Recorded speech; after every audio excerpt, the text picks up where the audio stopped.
قرآن کو پڑھنا ہے، قرآن سنانا ہے، ہم اس کے محافظ ہیں، ہم اس کے محافظ ہیں، دنیا کو بتانا ہے۔ اعوذ باللہ من الشیطان الرجیم، بسم اللہ الرحمن الرحیم، وبہ نستعین وہو خیر ناصر ومعین۔ سورۃ الشورى آیت نمبر 16 سے ہم تلاوت کا آغاز کریں گے، اور اس کے بعد حسب معمول ترجمہ اور مختصر تفسیر۔ سورۃ الشورى آیت نمبر 16 سے ترجمہ۔ اور جو لوگ اللہ کے بارے میں جھگڑتے ہیں بعد اس کے کہ اسے مان لیا گیا ہے، ان کے پروردگار کے نزدیک ان کی دلیل باطل ہے، اور ان پر غضب ہے، اور ان کے لیے سخت ترین عذاب ہے۔ رسول اللہ کا پیغام شروع ہوا، شروع میں افراد کم تھے، بعد میں ایک بڑی تعداد اس کے اندر شامل ہو گئی۔ اللہ یہاں پہ فرما رہا ہے کہ جب بہت سارے انسان جو لوگ انکار کر رہے ہو اور خدا کے بارے میں جھگڑ رہے ہو، اس کی توحید کے بارے میں جھگڑتے ہو، اس کی ساتھ اوروں کو شریک بناتے ہو، جب اور بہت سارے انسان جو تمہاری طرح پہلے نہیں مانتے تھے خدا کو، لیکن جس طرح تم اپنے آپ کو عقل مند سمجھتے ہو وہ بھی عقل رکھتے تھے، تو انہوں نے اس پر غور کیا ہے، اس کو مان لیا ہے، تو اب تو تمہاری بات بالکل ہی قابل قبول نہیں ہے، تمہارا یہ جھگڑنا۔ تمہیں بھی چاہیے کہ جنہوں نے غور کیا ہے ان کے نقش قدم پر چلو، نہ کہ تم اپنی ہٹ دھرمی پر اڑے رہو، ڈٹ جاؤ اور اللہ کی بات دین کو نہ مانو اور تسلیم نہ کرو۔ یہ ایک انسان کا نفسیاتی مسئلہ بھی ہے کہ عام طور پہ دیکھتا ہے جدھر رش زیادہ ہے ادھر ہی جاؤں، ادھر لوگ زیادہ ہیں تو ادھر ہی ٹھیک بات ہوگی۔ تو خداوند عالم فرما رہا ہے کہ تم پہلے تو کہتے تھے کہ اس کے پیچھے ہے ہی کوئی نہیں، بات ہی کوئی نہیں سنتا، اب تو بہت سارے ہو گئے، اب کیوں ہٹ دھرمی پر؟ ایک تمہاری دلیل یہ تھی، تو اب جن لوگوں نے سوچا سمجھا اور ان کے پیچھے آ گئے ہیں، جبکہ یہ کمزور بھی تھے اور ان کے پیچھے لوگ بھی نہیں تھے، تو اب تم بھی وہ جو پہلی دلیل گویا کہ دیا کرتے تھے کہ تو ان کے پیچھے ہے کوئی نہیں، بندہ سننے والا کوئی نہیں، اب تمہاری وہ دلیل بھی، باقی دلیلیں بھی اللہ کے پاس مردود تھی، اب وہ دلیل بھی ایک قسم تھی پہلے سے ہی مردود، لیکن اب ظاہری طور پر بھی وہ مردود ہو گئی۔ مردود یعنی جسے رد کر دیا جائے، جس کو ایکسیپٹ نہیں کیا جائے، یہ بھی اب قابل قبول نہیں۔ تو ان کے پروردگار کے نزدیک ان کی دلیل باطل ہے، اور ان پر غضب ہے، اور ان کے لیے سخت ترین عذاب ہے۔ اللہ ہی ہے جس نے برحق کتاب کو نازل کیا اور میزان نازل کیا، اور آپ کو کیا معلوم کہ شاید قیامت نزدیک ہی آ چکی ہو۔ میزان سے کیا مراد ہے؟ اس کے بارے میں جو سب سے مین بات ہے وہ یہ کہ میزان سے مراد وہ صلاحیت انسان کی، چاہے اس کو ہم ترازو کی شکل میں دیکھ لیں، وہ بھی انسان اس کو بنا لیتا ہے، یا ترازو کے اندر چونکہ قوانین بنانے والا اللہ ہے، وزن تولنے کی جو چیزیں ہوتی ہیں فزکس کے اور یہ سارے قوانین گریوٹی کے بنانے والا اللہ ہے، تو اللہ یہاں پہ فرمانا چاہتا ہے کہ اگر تم یعنی دونوں، چاہے تمہارے فکر اور عقل کا مسئلہ ہو، اس کو بیلنس کرنے کے لیے بھی، بیلنس اس کی حرکت کے لیے بھی اللہ نے کتاب نازل کر دی، اور جو تمہاری باقی چیزیں ہیں، ناپ تول اور جو تم کرتے ہو، خرید و فروش کرتے ہو، اس میں ناپ تول کرتے ہو، اس کے بیلنس کرنے کا سبب بھی اللہ نے نازل کر دیا، اور تمہیں وہ صلاحیت دے دی اور چیزوں میں وہ تاثیر رکھ دی ہے کہ اگر تم اس معاملے میں بھی وزن کو صحیح طرح سے رکھنا چاہو تو تم کر سکتے ہو اور بے ایمانی کی طرف نہیں جاؤ گے۔ اور بعض قوموں پر قرآن نے بتایا کہ عذاب بھی اس لیے آیا تھا کہ وہ ناپ تول میں کمی کیا کرتے تھے۔ سورۃ المطففین ہے 30ویں پارے میں، وہاں پہ فرمایا ویل للمطففین۔ یہ مطفف کسے کہتے ہیں؟ جو ناپ تول میں بے ایمانی کرتا ہے۔ جب لینا ہو لوگوں سے تو پھر اور سٹینڈرڈ ہوتا ہے، اور جب وہی چیز لوگوں کو فروخت کرنی ہو تو اور سٹینڈرڈ ہو جاتا ہے۔ تو ان کے لیے قرآن کا میسج کیا ہے؟ ویل للمطففین۔ اور آگے پھر ان کی وضاحت فرمائی الذین اذا اکتالوا علی الناس ہم یستوفون، کہ جب لوگوں سے لینے کے لیے پیمانہ لگاتے ہیں پورا ایک اپنے ذرا برابر چیز بھی کام نہیں کرتے، پورا لڑ جھگڑ کے پورا لے لیتے ہیں، لیکن جب لوگوں کو دینے وَإِذَا كَالُوهُمْ أَوْ وَزَنُوهُمْ يُخْسِرُونَ، اور جب ان کو دینے لگتے ہیں پھر گھاٹا کر دیتے ہیں تاکہ ناجائز منافع کما سکے۔ سورہ میزان میں فرمایا وَأَقِيمُوا الْوَزْنَ بِالْقِسْطِ وَلَا تُخْسِرُوا الْمِيزَانَ، کہ وزن کو صحیح طرح قائم کرو اور میزان میں کمی بیشی نہ کیا کرو۔ تو کہتے ہیں کہ لینے کے باٹ اور دینے کے باٹ اور یہ نہ کیا کرو، سارے برابر رکھا کرو۔ بعض لوگ ایسے چیٹرز پائے جاتے ہیں کہ ان کے پاس 1 کلو کا پڑا ہوتا ہے لیکن ایکچولی وہ 1 کلو نہیں ہوتا، اس سے کم ہوتا ہے، اس سے وہ لوگوں کو تول کے دیتے ہیں، اس میں سے کچھ گرام مثلا 100 گرام 200 گرام کم ہوتا ہے لیکن اس کے اوپر لکھا 1 kg ہوتا ہے۔ ہاں جو لینا ہے جب لوگوں سے وہاں پہ پورا kg والوں نے اسٹینڈرڈ انٹرنیشنل سٹینڈرڈز سارے پورے کریں گے تاکہ اپنا کلو گرام پورا لے، دوسروں کو کلو گرام کم دیتے ہیں۔ اچھا یہ فرقہ واریت میں بھی یہ ہے، جب اپنی مرضی کی بات ہوگی ضعیف سے ضعیف روایت کو بھی ڈیفینڈ کریں گے، اپنے فرقے کی تائید کی بات ہوگی تو جتنی علمی اعتبار سے حدیث پرکھنے کے معیارات کی بنا پر جتنی بھی ضعیف ہو، وہ راوی ضعیف ہو جھوٹے ہوں، ان کے ڈیفینس میں پوری کتاب لکھ لیں گے۔ کیوں؟ کیونکہ ان کے مطلب کی ہے، اور جو اپنے مطلب کی نہ ہو اس کے اندر سے کیڑے نکالنے کی کوشش کریں گے، اسے کہیں گے یہ بھی اس میں کمی ہے، یہ بھی کمی ہے، یہ بھی کمی ہے، اور اسٹرانگ ترین چیز ہو اصلاً اس کا ذکر ہی نہیں کریں گے، کہ اس کا ذکر ہی نہیں کرو تاکہ لوگوں کو پتہ ہی نہیں چلے یہ بھی لکھا ہوا ہے کتاب خدا کے اندر۔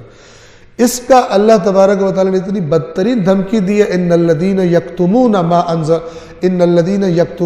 انزل اللہ من الکتاب، وہ لوگ جو اللہ نے کتاب میں نازل کیا اس کو چھپاتے ہیں، چھپا لیتے نہیں بیان کرتے، یار یہ کہ یہ بیان کروں گا تو لوگ مجھے دوبارہ انوائٹ نہیں کریں گے، یہ بیان کروں گا تو لوگوں کو مزہ نہیں آئے گا، کسی بھی وجہ سے اللہ کی دین کو پورا نہیں بتاتے، کمی بیشی کرتے ہیں۔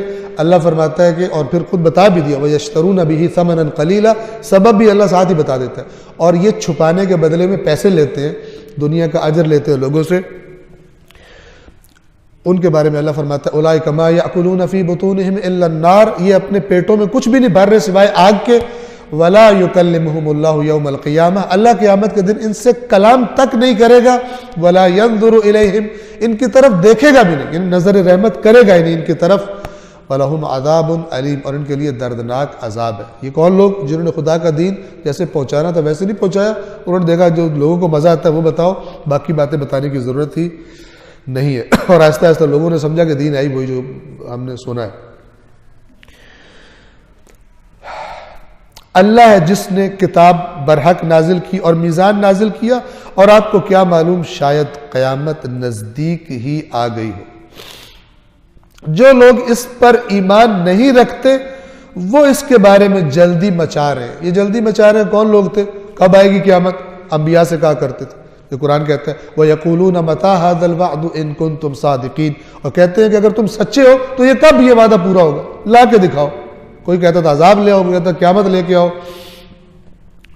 اور کچھ اتنے ہٹ درم تھے، سورہ سعد میں گزرا، کہتے تھے کہ ہمیں تو آخرت میں نہیں چاہیے، جو تو نے دینا ہے یا اللہ یہ تنزن، جو تو نے ہمیں وہاں دینا وہ بھی ہمیں یہی دے دے، ہمیں دنیا میں وہاں جو مرضی کرنا۔ وہ جو اس پر ایمان نہیں رکھتے وہ اس کے بارے میں جلدی مچا رہے ہیں، اور جو لوگ ایمان لائے ہیں وہ اس سے ڈرتے ہیں، وہ قیامت سے ڈرتے رہتے۔ اب انسان جس چیز سے ڈرتا ہے اس کے بارے میں الرٹ ہو جاتا ہے۔ دیکھیں کوئی کہے کہ تمہیں دیکھ کے مجھے لگ رہا ہے کہ تمہیں تمہارا مثلا کولیسٹرول زیادہ ہے یا تمہیں ہارٹ اٹیک ہو سکتا ہے، تو بندہ کیا کرے گا؟ اگر کہنے والا بااعتماد ہو، اس کا سمجھدار بندہ ہو، تو فوراً اپنے اندر ایک خطرے کا احساس کرے گا، جائے گا ڈاکٹر کے پاس، جتنا اس کی دسترس میں چیک کروائے گا، میرا بلڈ چیک کرو، فلان کرو، یہ کرو، شوگر چیک کرو، ہارٹ کے جتنے چیک اپ جتنے جس کی دسترس میں طاقت ہے چیک کروائے گا، تاکہ یہ نہ ہو کہ میں ایسے ہی پڑا رہوں اور مجھے اس خطرے کا شکار ہوں جس سے مجھے خبردار کیا گیا۔ تو اللہ فرما رہا ہے کہ جو ایمان رکھتے ہیں قیامت پر، اس کی نشانی یہ ہے کہ اس سے ڈرتے ہیں، اس سے ڈرتے ہیں، اور یہ قیامت کے خوف سے نہ رسول اللہ استثناء ہے نہ اہل بیت اطہار استثناء ہے۔ ہم جو آیات سورہ انسان کی پڑھتے ہیں وَيُطْعِمُونَ الطَّعَامَ عَلَىٰ حُبِّهِ مِسْكِينًا وَيَتِيمًا وَأَسِيرًا، اور وہ یتیم اور مسکین اور اسیر کو کھانا کھلاتے ہیں اللہ کی محبت میں، یا یہ کہ ان کا اپنا جی چاہ رہا ہوتا ہے، اس کے باوجود اپنی کھانے کا جو خواہش ہے اس پر دوسروں کو ترجیح دے کھلاتے ہیں۔ انما نطعمکم لوجہ اللہ لا نرید منکم جزاء ولا شکورا، ہم تو تمہیں صرف اللہ کی رضا کے لیے کھلا رہے ہیں، نہ تم سے ہمیں کوئی بدلہ جزا چاہیے، نہ ہی تم سے شکریہ کے طلبگار ہیں، ہم جو چاہیے ہمیں اللہ سے چاہیے، ٹھیک ہے۔ یہاں تک یہ آیات پڑھی جاتی ہے، حالانکہ آگے بھی پڑھی جانی چاہیے، ٹھیک ہے۔ اس سے اگلی آیت کیا ہے کہ یہ جو یتیم کو کھلاتے ہیں، مسکین کو کھلاتے ہیں، اسیر کو کھلاتے ہیں، اور جو کہتے ہیں ہم صرف اللہ کی رضا کے لیے کھلا رہے ہیں، تم سے کچھ نہیں چاہیے، اگلی آیت یہ ہے اِنَّا نَخَافُ مِن رَبِّنَا يَوْمًا عَبُوسًا قَمْطَرِيرًا، بے شک یقیناً ہم اپنے رب کے اس دن سے ڈرتے ہیں جو بڑا خوفناک اور بڑا سخت ہوگا۔ یہ انہی کی زبان سے ادا شدہ، ہم قیامت کے دن کے بارے میں اپنے رب سے ڈرتے ہیں، اس دن کا ہمیں بھی خوف۔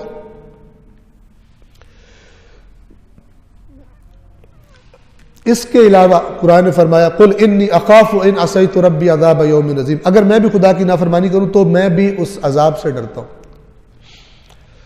حالانکہ اللہ کے رسول نے کوئی نافرمانی نہیں کرنی۔ تو یہ قیامت پر ایمان، اس کی علامت قیامت کا خوف ہے، پتہ نہیں خدا کیا کرتا، پتہ نہیں میرے اعمال قبول کرتا۔ یہ خوف انسان کے اندر نہ تکبر پیدا ہونے دیتا ہے، نہ اس کو مطمئن ہونے دیتا ہے کہ میں نے تو بڑے نیک کام کر لی، ڈرتا رہتا ہے، خوف اور امید کے درمیان زندگی گزارتا ہے۔ جتنا بھی نیکی کر لے سمجھتا ہے کہ خدا بند عالم ہو سکتا ہے مجھ سے قبول نہ کرے۔ یہ تربیت کی ہے آیات قرآن نے بھی اور اہل بیت نے بھی، کہ اپنی عبادات پر، اپنے نیک کاموں پر کبھی بھی فخر نہ کرو کہ میں نے کچھ کر دیا۔ آیت ہے قرآن کی، جو نیک کام کرنا ہوتا ہے، جو خرچ کرنا ہوتا ہے خدا کے راستے میں کر دیتے ہیں، اور پھر بھی ڈرتے رہتے ہیں کہ اللہ پتہ نہیں قبول کرے گا یا نہیں کرے گا۔ یہ مومنوں کی صفت ہے۔ اور دوسری سائیڈ کیا ہے، کسی دن جگر دل کھول کر جو ہے 100 روپیہ یا 1000 روپیہ چندہ دے دیا، اس کے بعد کا اب سال کے لیے اللہ تعالیٰ کو تو گویا خرید ہی لیا میں نے۔ تو یہ دو الگ الگ مزاج ہیں، ایک اللہ پر احسان جتلانا، ایک یہ کہ کر بھی دینا سب کچھ کہ خدایا تو نے دیا تھا میں کر رہا ہوں، لیکن ڈرتے رہنا اللہ سے خدا بند عالم کا جو حق تھا وہ ادا نہیں ہوا۔ جو لوگ اس قیامت پر ایمان نہیں رکھتے وہ اس کے بارے میں جلدی مچا رہے ہیں، اور جو لوگ ایمان لائے ہیں وہ اس سے ڈرتے ہیں اور ان کو علم ہے کہ قیامت یقیناً برحق ہے۔ آگاہ ہو جاؤ، جو قیامت کے بارے میں جھگڑتے ہیں وہ یقیناً گمراہی میں دور نکل چکے ہیں۔ اللہ ہے جو اپنے بندوں پر لطف کرنے والا ہے، لطیف۔ لطیف کسے کہتے ہیں؟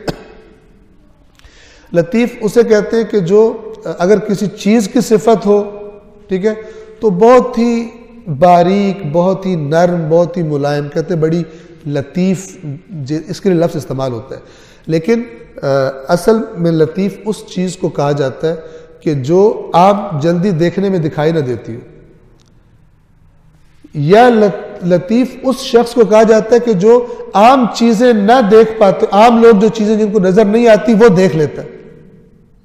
اسی سے لطیف نکتہ بھی ہے، بڑا لطیف نکتہ ہے، یعنی عام لوگوں کو نہیں پتہ چلا، اس کو پتہ چل گیا اس نے بڑا لطیف نکتہ اس بات سے ڈھونڈ کے نکال لیا۔ تو لطیف سمجھ لے باریک، جو عام طور پہ دکھائی نہیں دیتا، سمجھ نہیں آتا، اس کے لیے خاص توجہ کرنی پڑتی ہے۔ اللہ لطیف بعبادہ، اللہ اپنے بندوں کی یعنی باریک سے باریک چیزوں سے واقف ہے۔ عام طور پہ ہم کرتے ہیں اللہ اپنے بندوں پہ لطف کرتا ہے، یہ لطف بھی کیا ہے؟ نرمی سے ہے، باریک چیز چونکہ نرم ہوتی ہے اس سے، ورنہ لطیف کیا ہے؟ اللہ کو سب کچھ پتہ ہے، باریک سے باریک چیزوں کا بھی اپنے بندوں کو پتہ ہے۔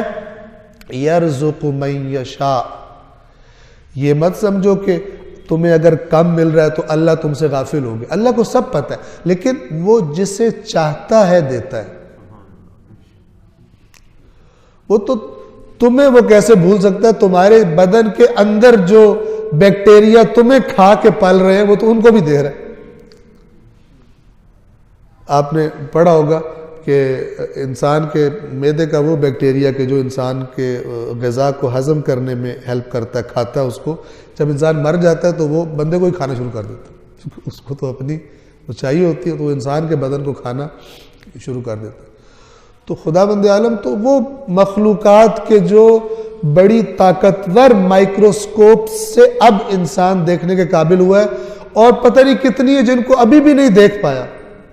وہ کیوں ہے؟ کیونکہ ان کا رزق بھی پہنچ رہا ہے، اس نظام جو اللہ نے بنایا اس کے مطابق ان کو بھی مل رہا ہے، تب وہ سروائیو کر رہے ہیں، ان کو بھی سروائیول کا سامان اللہ نے فراہم کیا۔ تو یہ لطیف یعنی جو تم جانتے ہو، خدا وہ بھی جانتا ہے، بہت باریک بین ہے اللہ۔ یرزق من یشاء، جسے چاہتا ہے رزق دیتا ہے، وہو القوی العزیز۔ یہ بھی نہ سمجھو کہ کوئی رزق بہت زیادہ دینا ہو تو اللہ کمزور پڑ جائے گا اور دے نہیں پائے گا۔ قوی عزیز، اتنا قوی کہ کوئی اس پر غالب نہیں آ سکتا، یہ اللہ ہے۔ اگلی آیات میں ایک بہت ہی امپورٹنٹ کانسیپٹ ہے کہ جس کے بارے میں اکثر ہم لوگ غلطی کا شکار رہتے ہیں، جو یہ ہم سمجھتے ہیں کہ یہ کام تو دنیا کے لیے اور یہ کام آخرت کے لیے، یہ ہم نے تقسیم کر دی۔ یہ ٹوٹلی ایبسولوٹلی غلط تقسیم۔ دین اسلام جو قرآن مجید جس کا کانسیپٹ دیتا ہے، اس میں انسان اگر چاہے تو اپنا ہر کام جس کو وہ اپنی جہالت کی وجہ سے، لا علمی یا کم علمی یا غلط کانسیپٹ ذہن میں بٹھا لینے کی وجہ سے جس کو وہ دنیا سمجھ رہا ہے، اللہ کے ہاں وہ دنیا نہیں ہے۔ یاد رکھیے، وہ دنیا کے جو دین سے الگ ہے وہ عذاب کا سبب ہے، اسی کی مذمت ہے شدید ترین الفاظ میں قرآن کریم میں۔ وہ دنیا جو دین سے ہٹ کے، اور آج لوگ بڑے آرام سے کہہ دیتے ہیں جب کوئی خرابی کرے کوئی بندہ کہے کیوں کرتے ہو، کہتے ہیں دین کے ساتھ ساتھ دنیا بھی رکھنی پڑتی ہے۔ یہ وہی دنیا پرستی ہے، ورنہ وہ دین جو انسان کی دنیا کے بارے میں چپ کر جائے کہ مجھے نہیں پتا یہاں پہ کیا کرنا ہے، وہ دین کامل کہلانے کا حقدار نہیں ہے۔ اور اللہ جو سب سے بڑا سچا ہے اس نے فرما دیا میں نے دین کامل کر دیا۔ اب توجہ سے اس کا ترجمہ سنیے گا۔ جو شخص آخرت کی کھیتی کا ارادہ کرے، ہم اس کی کھیتی میں اضافہ کر دیتے، جس کا ارادہ آخرت کا ہو۔ اور جو دنیا کی کھیتی کا ارادہ کرے تو ہم اسے دنیا میں کچھ دے دیتے ہیں، لیکن آخرت میں اس کا کوئی حصہ نہیں ہوتا۔ آپ کوئی بھی کام کر رہے ہیں، اگر آپ واقعاً اس کو خدا کی خاطر کریں گے، دو فائدے ہوں گے۔ ایک تو اس کام میں آپ اللہ کی نافرمانی سے آپ کو رکنا پڑے گا، کیونکہ اب آپ کام اللہ کے لیے کر رہے ہیں، تو باس کے خلاف تو نہیں کام ہو سکتا۔ اگر کام کا باس، آپ کے کاموں کا بڑا باس اللہ ہے، سردار اللہ ہے، مالک اللہ ہے، تو پہلا کام کیا ہے کہ آپ اس کام میں خدا کی نافرمانی نہیں کریں گے۔ دوسرا کہ آپ نے وہ کام کیا تھا، وہ ظاہری طور پر ٹپیکل دینی کام نہیں تھا، لیکن جب آپ نے اس کو خدا کا حکم سمجھ کے کیا اور خدا کے قانون کے دائرے میں لا کر کیا، تو آپ نے دنیا میں تو کمایا، آپ نے دکان پر کچھ بیچا، آپ نے تجارت کی، آپ نے نوکری کی سب کچھ، اور جو آپ کو دنیا کے لیے چاہیے تو وہ ملا۔ لیکن آپ قیامت کے دن دیکھو گے کہ آپ کی عبادات میں یہ بھی لکھا ہوا ہے، آپ کا کوئی چیز آپ نے بیچی تھی، پیسے کمائے تھے، وہ بھی آپ کی نیکیوں میں لکھا ہوا ہے۔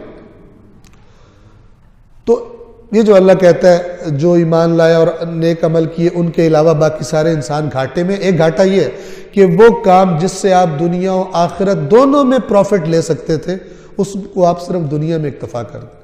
تو یہ خدا کہنا چاہتا ہے کہ جس کا آخرت کا ارادہ ہو تو ہم بڑھا، اور آخرت میں کیا ہے، اللہ نیکیوں کو ملٹی پلائی کر دیتا ہے اجر دینے۔ دنیا کا جس کا ارادہ وہ ہم اس میں سے اس کو دے دیں گے، لیکن آخرت میں یہ جو خطرناک بات ہے وہ یہ، آخرت میں کوئی حصہ نہیں ہوگا۔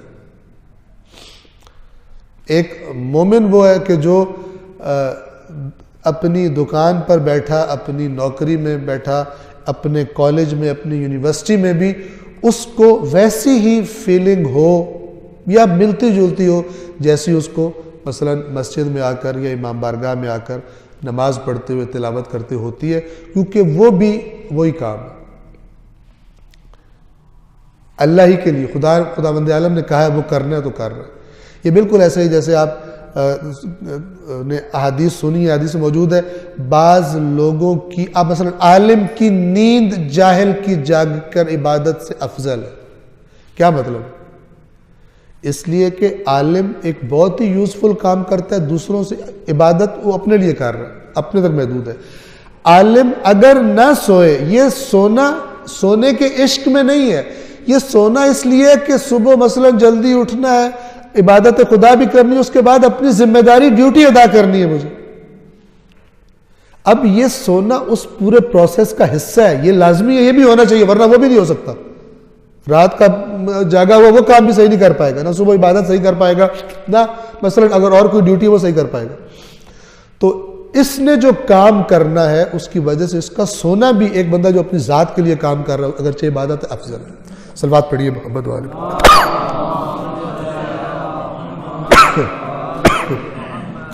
لہذا اس پر ہم یعنی جلدی سے گزر نہ جائیں، اس میسج کو یاد رکھیں کہ ہر بندہ اسیس کر سکتا ہے کہ میں جو میرے ڈیلی روٹین کے کام ہیں ان میں سے کتنے کاموں میں مطلب واقعا میں کہہ سکتا ہوں قربتاً اللہ ہونا یہ چاہیے کہ آہستہ آہستہ قربتاً اللہ کے علاوہ والے کام سمٹتے آئیں، اور انسان کے سارے قربت، اولاد سے پیار وہ بھی قربتاً اللہ، بیوی اور شوہر کی محبت اور آپس میں کوآپریشن، ایک دوسرے کے لیے تھوڑا سیکریفائس کر دینا، ایک کا موڈ خراب ہے دوسرا برداشت کر لے، اس کا خراب ہے، یہ سب کا سب قربتاً اللہ، خدا یہ چاہتا ہے۔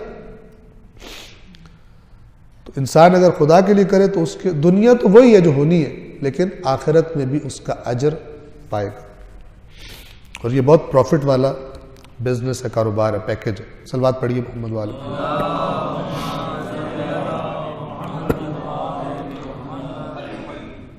اگلی آیت نمبر 21، کیا ان کے کوئی ایسے شریک ہیں، یعنی اللہ کے شریک انہوں نے کوئی بنائے ہوئے ہیں کہ جنہوں نے ان کو ایسا دین، ایسی شریعت دستور فراہم کیا ہے جس کی اللہ نے اجازت نہیں دی؟ اب یہ ایک خطرناک بات ہے۔ اللہ نے تو اپنا آئین بتا دیا، مشرک جو خدا کا آئین نہیں مان رہا، اور اس کی ایک بات یہی کہ جو آخرت کا ارادہ کرے گا اللہ بڑھا دے گا، جو دنیا کا فقط ارادہ کرے آخرت میں کچھ نہیں دے گا۔ آیا اس کے علاوہ تم نے کوئی کانسیپٹ بنا لی، اس کے علاوہ ہٹ کے تم نے چیز بنا لی، تو وہ کون ہے شریک جس نے خدا کے پیرلل اپنا نیا آئین دے دیا کہ اللہ کا آئین تو یہ قرآن ہے، اس کے پیرلل تمہیں کس نے اور آئین دیا ہے؟ وہاں کہاں سے تم کانسیپٹ لے رہے ہو، اپنے کہاں سے تم تصورات لے رہے ہو؟ اس کو خدا کہتا ہے کہ تم نے شریک بنا لیا۔ آئین قانون دینے کا حق اللہ کا ہے، تم کہتے ہو نہیں، ہم اس کے مقابلے میں ایک اور کانسیپٹ تم فالو کرتے ہو۔ وہ کہاں سے لیا؟ کیا ان کے شرکاء ہیں جنہوں نے ایسا دستور، دین لفظ شرع لہم من الدین، ان کو ایسا دین بنا کے دیا ہے جس کی اللہ نے اجازت نہیں دی؟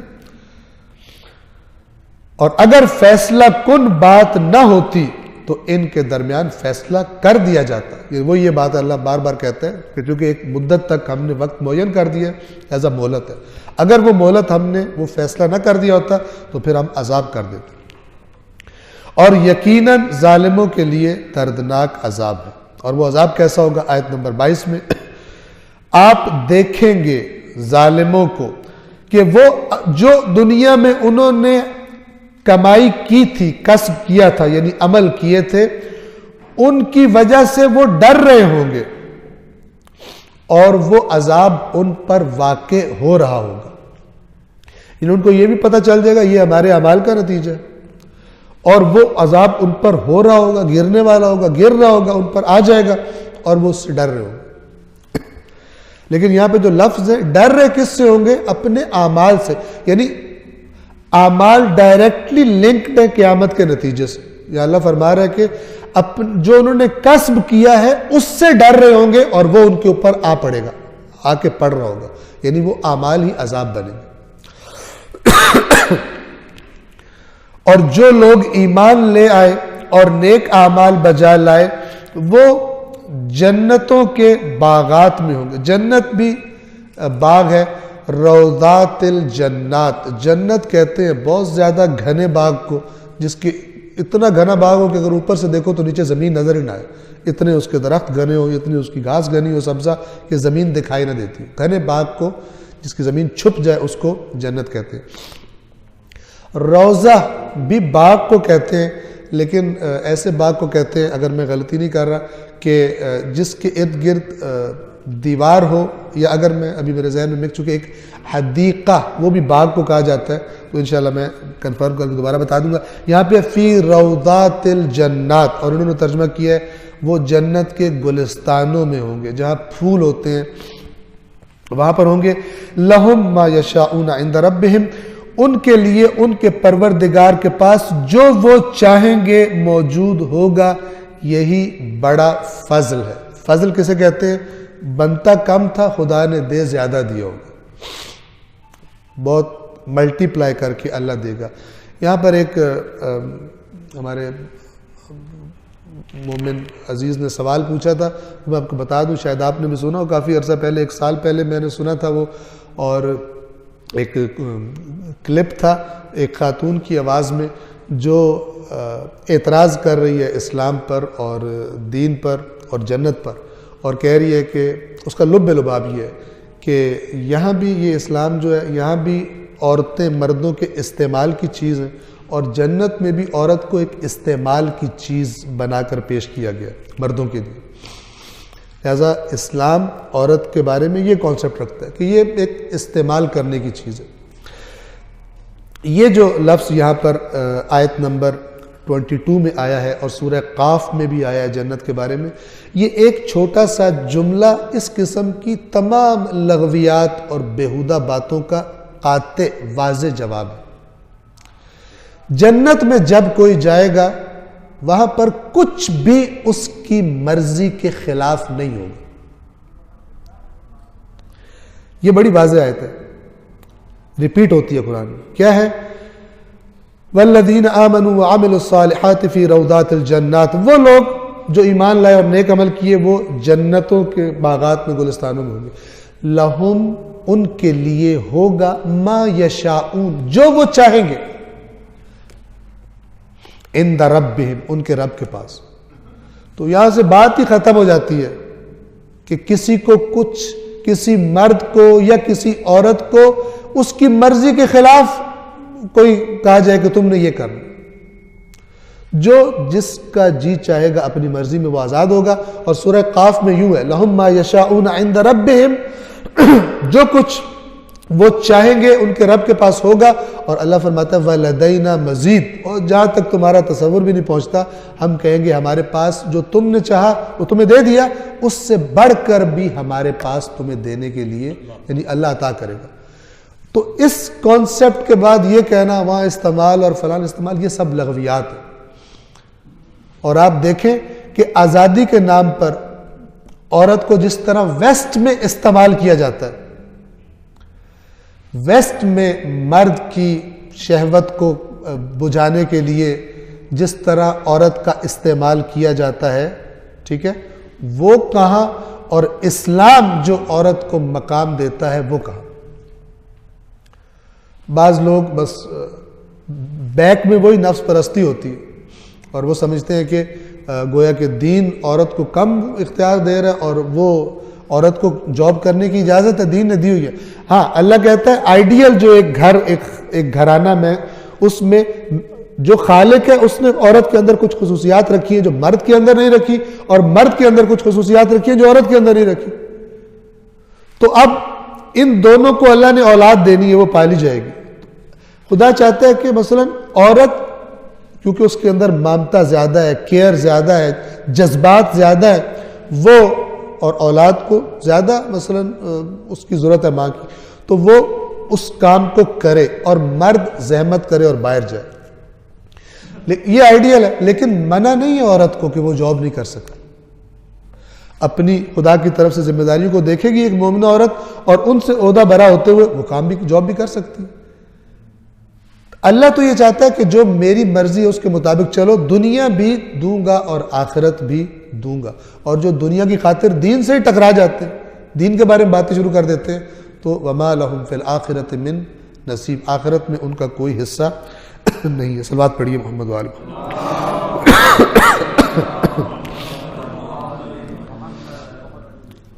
ان کے لیے جو وہ چاہیں گے ان کے رب کے پاس ہوگا، اور یہ بہت بڑا فضل ہے.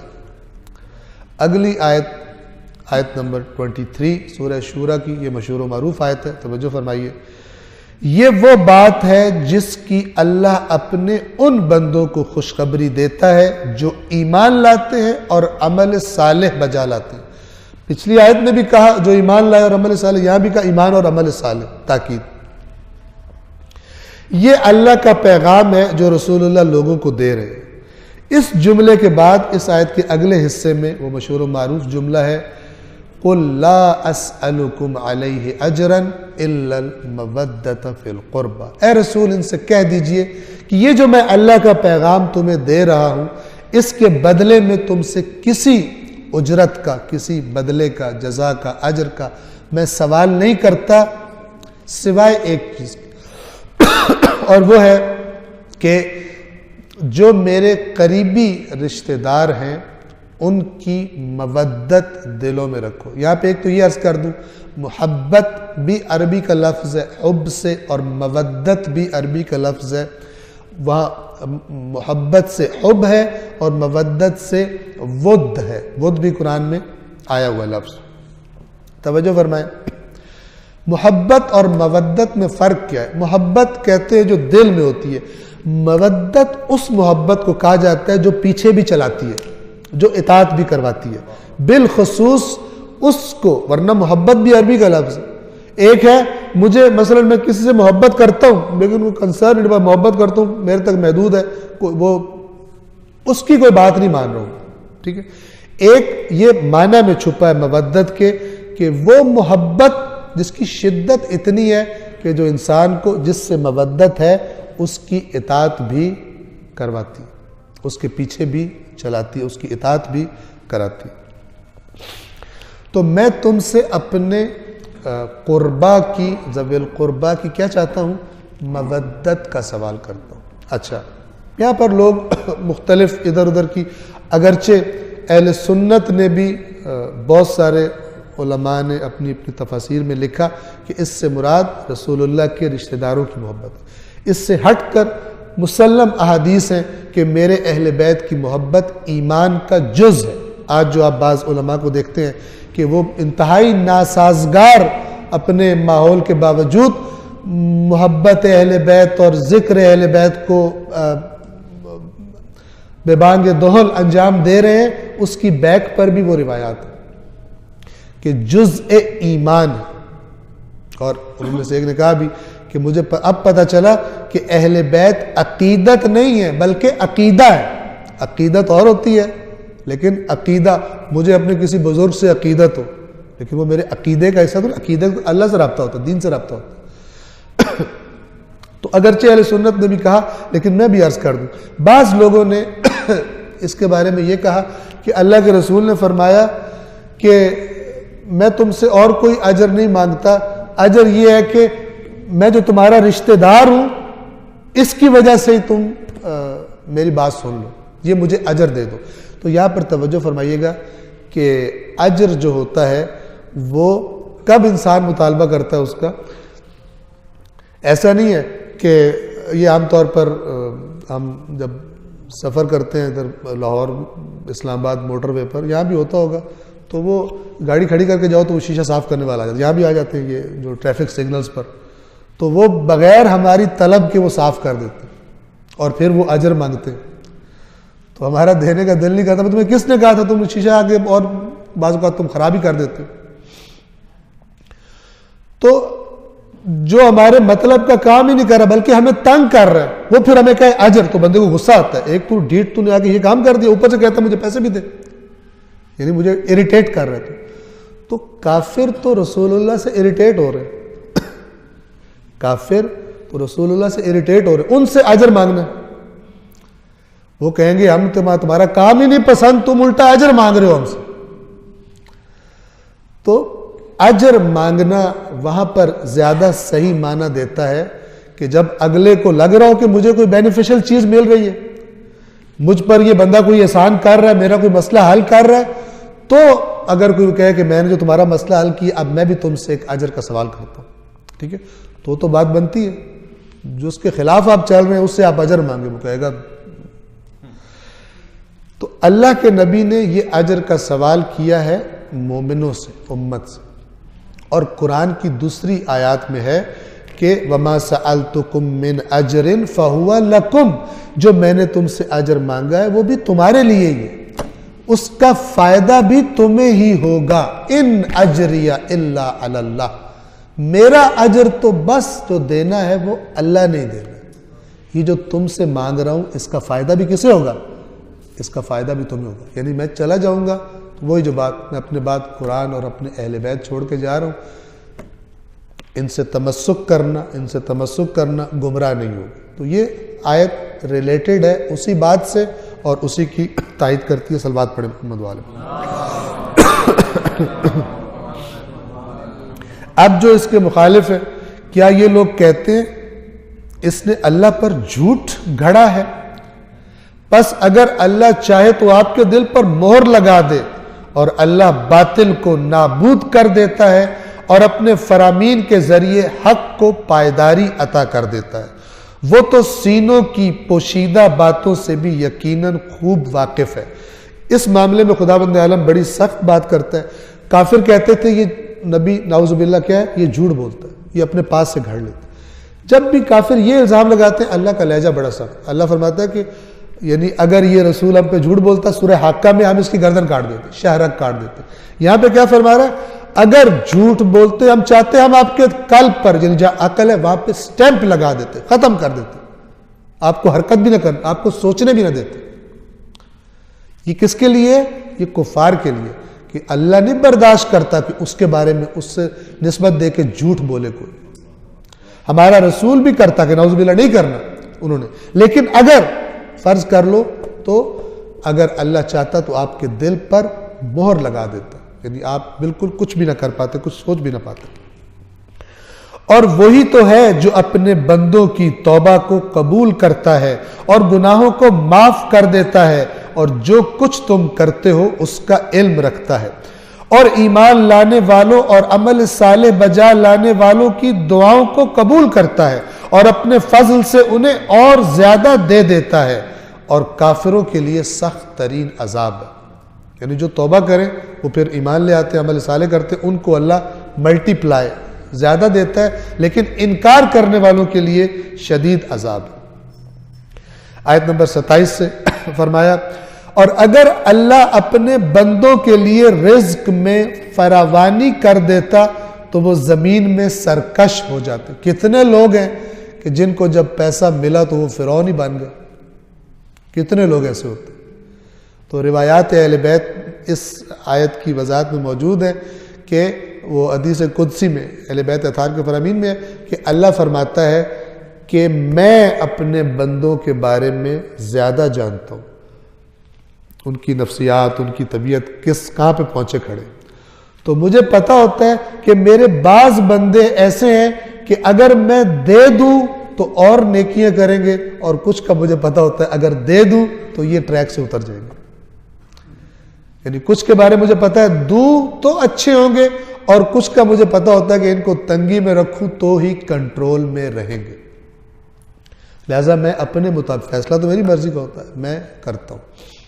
ہاں ایک انسانوں کی کیٹیگری وہ ہے، وہ بھی قرآن نے بتائی ہوئی ہے کہ وہ جو حد سے زیادہ اللہ سے دور ہو جاتے ہیں، پھر اللہ کہتا ہے ان پر اور دروازے کھول دو دنیا کے. اور وہ بھی ہمارے پاکستان میں بھی آپ کو نظر آئیں گے اور ساری دنیا میں نظر آئیں گے کہ جو ڈٹ کے اللہ تبارک و تعالیٰ کی نافرمانی کرتے ہیں اور ان پر دنیا کے دروازے کھلے ہوئے، بدماشیوں سے لوگوں کے پلاٹ خرید لیتے ہیں، بدماشیوں سے گورنمنٹ یعنی حکومت کی، پبلک کی، سرکاری زمین کو وہ اپنے استعمال میں لے آتے ہیں، جو مرضی بدماشی کرتے ہیں. تو اللہ تبارک و تعالیٰ کا جو اکاؤنٹیبلٹی بیورو ہے وہ بھی انتظار میں. وَلَوْلَا كَلِمَةُ الْفَصْلِ لَقُضِيَ بَيْنَهُمْ، اگر اللہ نے ایک معین وقت تک بات طے نہ کر دی ہوتی تو وہ عذاب کر دیتا، پکڑ لیتا. وہ اکاؤنٹیبلٹی بیورو جو ہے وہ بہت سخت ہے. فَمَنْ يَعْمَلْ مِثْقَالَ ذَرَّةٍ خَيْرًا يَرَهُ وَمَنْ يَعْمَلْ مِثْقَالَ ذَرَّةٍ شَرًّا يَرَهُ. رائی کے برابر بھی لکھا ہوگا۔ ادھر ایک جگہ فرمایا کہ جب اعمال نامہ دیا جائے گا تو کچھ لوگوں کے لیے وہ بالکل ان ایکسپیکٹڈ ہوگا، اور وہ کہیں گے یار یہ تو بات، یہ کوئی لکھنے والی بات تھی، یہ بھی لکھی ہوئی۔ تو وہ قرآن کے لفظ یہ ما لہذا الکتاب، یہ کیسی چیز ہمیں پکڑا دی ہے، لا یغادر صغیرۃ ولا کبیرۃ الا احصاها، بڑی باتیں تو لکھی ہوئی ہیں، چھوٹی باتیں جو، یعنی ان کا لہجہ یہ بتا رہا ہوگا کہ یہ تو ان کے تصور میں نہیں تھا کہ یہ بھی نوٹڈ ہوگا، میں یہ بھی کوئی اتنا بڑا جرم تھا۔ تو اللہ نے سب کا سب لکھا ہوگا، اور جن کی حالت وہی بائیں ہاتھ والے جو ہوں گے ان کے منہ سے اللہ فرماتا ہے کہ ایسے جملے نکلیں گے۔ تو یہاں پہ اللہ فرماتا ہے کہ اگر اپنے بندوں پر اللہ رزق کو فراوانی کر دیتا، کھول دیتا، تو وہ زمین میں سرکش ہو جاتا، لیکن اللہ جو چاہتا ہے وہ ایک مقدار سے نازل کرتا ہے، وہ اپنے بندوں سے خوب باخبر نگاہ رکھنے والا ہے۔ 1 سال کی گندم اگر 1 سال میں اللہ 10 سال کی گندم دے دیتا، تو جو ذخیرہ اندوز ہیں اور جو زیادہ کمانے کے چکر میں اور طاقتور بھی ہیں، وہ 10 سال لوگوں کو ذلیل کرتے، ان کو 1 سال میں اتنی جمع کر لیتے، مثلا ایسی پالیسی بنا لیتے۔ تو لہٰذا اللہ اپنے حکم سے اور اپنی حکمت سے نازل کرتا ہے، اور وہی تو ہے، اور وہی ہے جو ان کے یعنی اپنے بندوں کے نا امید ہو جانے کے بعد بارش برسا دیتا ہے اور اپنی رحمت کو پھیلا دیتا ہے، وہی کارساز اور وہی قابل ستائش ہے۔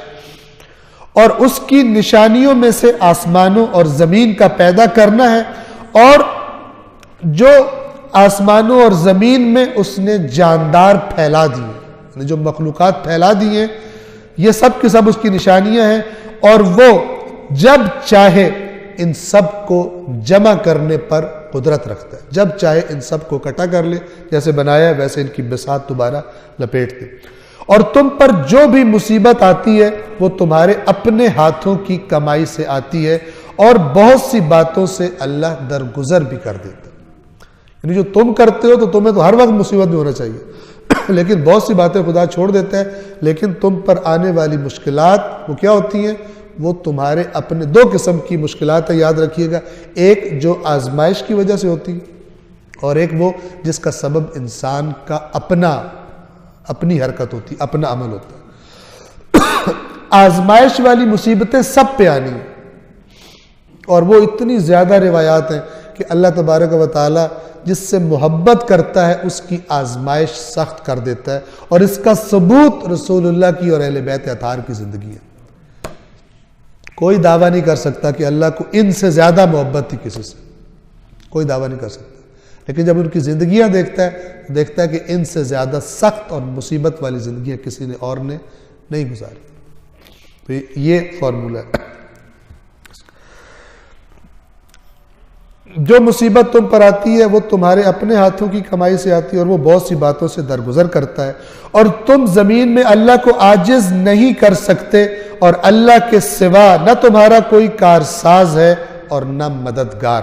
یعنی اللہ کے مقابلے میں تم جن کو لے کر آتے ہو، خدا کے مقابلے میں نہ تمہاری کوئی مدد کر سکتا ہے، اور نہ کوئی تمہاری سرپرست بننے کو تیار ہوگا کہ کہے کہ میں گارڈین ہوں، میں اس کو اللہ سے بچا سکتا ہوں، یا خداوند عالم کے فیصلے کو میں بدل سکتا ہوں۔ صلوات پڑھیے محمد و آل محمد۔ سورۃ الشورى آیت نمبر 32 سے ترجمہ۔ اور سمندر میں پہاڑوں جیسے جہاز اس کی نشانیوں میں سے ہے، یعنی پانی کہ جس میں ایک چھوٹی سی سوئی بھی ڈوب جاتی ہے، اتنے بڑے قوی ہیکل پہاڑ اللہ کے بنائے ہوئے قانون کے تحت پانی انہیں اٹھا لیتا ہے، اور انسان کتنی تجارت اور فوائد اس سے حاصل کرتا ہے اس اللہ کے بنائے ہوئے قانون سے۔ اللہ فرماتا ہے کہ یہ جو کشتیاں چل رہی ہیں بڑی بڑی قوی ہیکل اور بڑی بڑی بلند، یہ اللہ کی نشانیوں میں سے ہے۔ اگر اللہ چاہے تو ہوا کو ساکن کر دے تو یہ سطح سمندر پر کھڑے رہ جائے۔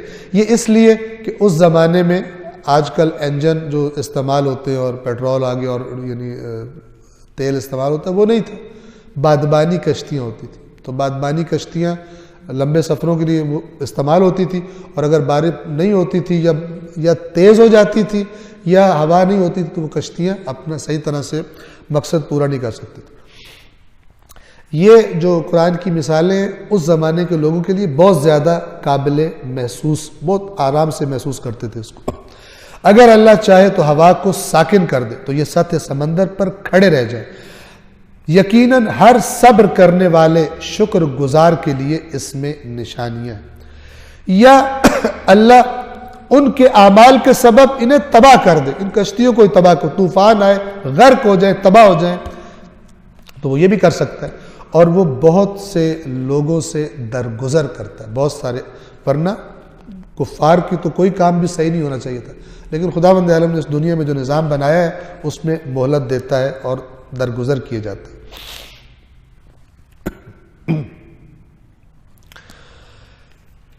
تاکہ ہماری آیات کے بارے میں جھگڑا کرنے والے جان لیں کہ ان کے لیے کوئی پناہ کی جگہ نہیں ہے۔ یہ بات ہم اس لیے کر رہے ہیں کہ تم کشتیاں بناتے ہو، سارا کچھ کرتے ہو، دیکھتے ہو جب خدا کا حکم آتا ہے یہی کشتی جو تمہارے فائدے کی تھی یہی تمہارا مدفن بن جاتی ہے، یہ تمہیں غرق کر لیتی ہے اپنے اندر۔ اور کتنے مثلاً ہوائی جہاز میں لوگ سفر کرتے ہیں اور اپنے کس آرزوؤں امنگوں کے ساتھ کر رہے ہوتے ہیں، لیکن بعض اوقات وہی ہوائی جہاز کا سفر انہوں نے پتہ ہوتا کہ اس کے ساتھ کیا ہونے والا ہے تو کبھی بھی ان کو کوئی دھکے دے کے بھی اس جہاز میں بٹھاتا، فری میں بھی بٹھاتا، پیسے دے کر بھی بٹھاتا تو بھی اس جہاز میں کبھی نہ بیٹھتے۔ تو اللہ فرماتا ہے کہ یہ حکم سارا میرا ہے، یہ اس لیے تاکہ تمہیں پتہ چلے کہ میرے علاوہ کوئی پناہ گاہ نہیں ہے، تم جو مرضی بنا لو، جو مرضی محلات بنا لو۔ قرآن فرماتا ہے اینما تکونوا یدرککم الموت ولو کنتم فی بروج مشیدہ، تم جہاں بھی چلے جاؤ موت تمہیں پکڑ میں لے لے گی، اگرچہ تم بلند و بالا مضبوط برجوں میں کیوں نہ چھپ جاؤ، موت تمہیں وہاں بھی آ کر پکڑ لے گی۔ بعض سارے سیکیورٹی گارڈ لگے ہوں، اوپر ڈرون حفاظت کر رہے ہوں، جہاز اڑ رہے ہوں، اندر سے خبر آئے جس کی حفاظت ہو رہی ہے وہ فوت ہو گئی۔ تو اللہ کی پکڑ سے کسی کو کوئی نہیں بچا سکتا۔ صلوات پڑھیں محمد والے۔ توجہ سے ان آیات کو سنیے گا، یہ ساری کی ساری خداوند عالم کی بڑی واضح اور شفاف نصیحتیں ہیں۔ تو جو کچھ تمہیں دیا گیا ہے وہ تو بس اس دنیا کی زندگی کے فائدے کی چیزیں، جو کچھ دنیا میں جس پر تم سمجھ رہے ہو ہمارے پاس اتنا کچھ ہے اتنا کچھ ہے، یہ تو بس دنیا کی، کب یہ دنیا کا نہیں رہتا جب یہ وہی خدا سے کنیکٹ ہو جائے، ورنہ تو یہ دنیا کی متاع ہے۔ اور جو کچھ اللہ کے پاس ہے وہ بہت بہتر بھی ہے اور بہت پائیدار بھی ہے، بہت ابقا، باقی رہنے والا، یہ باقی نہیں رہے گا۔ کن کے لیے؟ وہ بہترین بھی ہے اور باقی رہنے والا بھی ہے ان لوگوں کے لیے جو ایمان لے آئے اور اپنے رب پر توکل کرتے، رب کی حدود کراس نہیں کرتے۔ توکل، اینٹی توکل ایک کیا حرکت ہے؟ ایک ہے میں خدا نے میرے ذمے لگایا اور کہا لمٹ یہ ہے، یہ حلال ہے اس کے بعد حرام ہے، تو میں حلال دائرے میں اپنی بھرپور محنت کرتا ہوں، اسے کراس نہیں کرتا اور خدا پہ توکل کرتا ہوں۔ حلال پہ اتفاق، ایک دفعہ ہے کہ میں کہتا ہوں نہیں میں نے لائن کراس کرنی، یہ توکل نہیں ہے، ٹھیک ہے؟ اب انسان حرام کمائے اور پھر کہے کہ اللہ پر توکل ہے ہمارا، یہ جھوٹ ہے۔ اللہ پر توکل بنتا ہی تب ہے کہ خدا نے جب کہا ہے کہ تم اس لائن کو کراس نہیں کرو گے، تو میں اس لائن کو کراس نہیں کر رہا، میں نے محنت کی، یا اللہ اب تیرے سپرد، یہ توکل ہے، اب تیرے سپرد ہے، تو جو بھی اس کے ساتھ کر دے۔ تو ان کے لیے ہے یہ باقی، بہتر اور باقی رہنے والا، علی الذین آمنوا، وہ جو ایمان لائے، وعلی ربہم یتوکلون، اور جو اپنے رب پر توکل کرتے۔ اب یہ مختلف صفات اگلی آیات میں، بہت خوبصورت آیات ہیں یہ جو بتا رہے ہیں۔ اور وہ لوگ، یعنی یہ کس کے لیے آخرت کی یہ جزا کس کے لیے؟ اور وہ لوگ کہ جو کبیرہ گناہوں سے، بڑے گناہوں سے اور بے حیائی کی باتوں سے پرہیز کرتے۔ اب تو بے حیائی فیشن ہے، الفاظ بدل دیے گئے۔ میں نے پہلے بھی ایک دفعہ یہ بات یہاں پہ کی تھی کہ اگر کوئی خاتون ایکٹریس بے حیائی کرے اسے بے حیائی اب نہیں کہتے، اب کہتے ہیں بولڈ ہے، بہت بولڈ ہے، یعنی شجاعت ہے، اس میں شجاعت ہے، لوگوں کے سامنے ننگی ہو سکتی ہے۔ شیطان نے ویلیوز بھی چینج کر دی، ہوتا کہ الفاظ بھی چینج کر دی۔ بچہ نماز نہیں پڑھتا تھا، والدین بڑے خوش تھے، بڑا اچھا پڑھائی کر رہا ہے، بڑا یہ ہے فلان ہے، کالج گیا، یونیورسٹی یا باہر چلا گیا، پتہ چلا بچے نے نماز شروع کر دی، باپ کا دل دھڑکنا شروع ہوگا کہ مولوی نہ بن جائے۔ بعض لوگوں کے نزدیک نماز پڑھنا بھی مولوی ہوتا ہے، ایسے لوگ ہمارے معاشرے میں، بے فکر ہیں آپ، ٹھیک ہے، کیونکہ میں نے اپنی آنکھوں سے دیکھے ہوئے اس لیے کہہ رہا ہوں۔ لیکن خود مجھ سے کہا مولانا صاحب آج تو ہمارا بیٹا مولانا بن گیا۔ میں نے کہا کیا بن گیا مولانا؟ کہتا آج اس نے نماز پڑھی، پہلے نماز نہیں پڑھتا تھا، ہمارے گھر میں کوئی نماز نہیں پڑھتا، ہمارا یہ مولانا بن گیا۔ نماز گویا کہ اللہ نے مولانا واجب کی ہے، جو نماز پڑھے مولانا ہوتا ہے۔ ایسے بھی ہیں، ویسے مومن ہیں، شیعہ گھر میں پیدائش ہوئی ہے، سارا کچھ کرتے، لیکن پریکٹیکل ہی ہے۔ تو یہ چینجز جو کبیرہ گناہوں سے اور بے حیائی سے، اب یہ بے حیائی کو بندہ ڈھونڈے ہے کیا؟ یہ نہ ہے کہ جو ویسٹ کہہ رہا ہے یہ بے حیائی نہیں ہے میں اس کے پیچھے چلتا جاؤں، تو وہ تو پھر کہہ رہے ہیں عورتیں شادیاں کریں، مرد شادیاں کریں، کل کو رائٹس میں آ جائے گا کتے سے شادی کر لو، ریچھ سے شادی کر لو، سب کچھ ہو جائے گا۔ تو کچھ تو ہے، ہمارا قرآن ہے، اگر ہم قرآن کو مانتے ہیں تو پھر ہم کہیں گے کہ مثلا قوم لوط پر اللہ کا عذاب آئے، یہ یہودیوں کو بھی پتہ ہے، یہ عیسائیوں کو بھی پتہ ہے، لیکن وہ کر رہے ہیں۔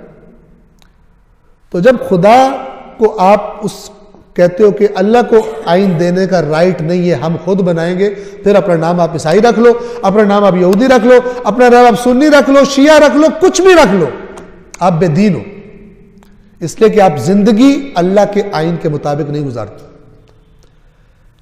قرآن آئین ہے، اسلام آئین ہے، جو اس آئین کے مطابق لفٹ ہی نہیں کراتا، جو صرف تب اس کو پرواہ ہوتی ہے جب کہیں پھنس جائے، دنیا پھنس جائے، تب وہ تو وہ ہندو اپنے مندر میں چلا جاتا ہے، ہندو اپنے اندر آ جاتا ہے، لیکن بات ہے اس آئین کو اپنانا شعوری طور پر اور اس پر عمل کرنا۔ تو وہ لوگ، ان کے لیے آخرت جو کبائر سے، بڑے گناہوں سے اجتناب کرتے ہیں اور بے حیائی کی باتوں سے اجتناب کرتے ہیں، اور جب ان کو غصہ آ جائے تو وہ معاف کر دیتے ہیں۔ یہ ایک نشانی بتائی۔ بعض اوقات واقعہ آج ایک درس تھا ادھر سوجا بازار میں، اسی قرآن کا ہی درس تھا، تو وہاں پر وہ ایک صاحب میرے پاس آئے اور وہ مجھے کہتے ہیں کہ آقا مجھ سے غصہ کنٹرول نہیں ہوتا، میں کیا کروں؟ میں نے کہا یہ آپ کی خصوصی آزمائش ہے، خصوصی آزمائش۔ جب آپ کو غصہ آئے آپ سمجھ لیں آپ کے اندر جن آ گئے، دشمن آ گیا آپ کا، اور آپ نے اسے کنٹرول کرنا۔ کھڑے ہیں تو بیٹھ جائیں، بیٹھے تو لیٹ جائیں۔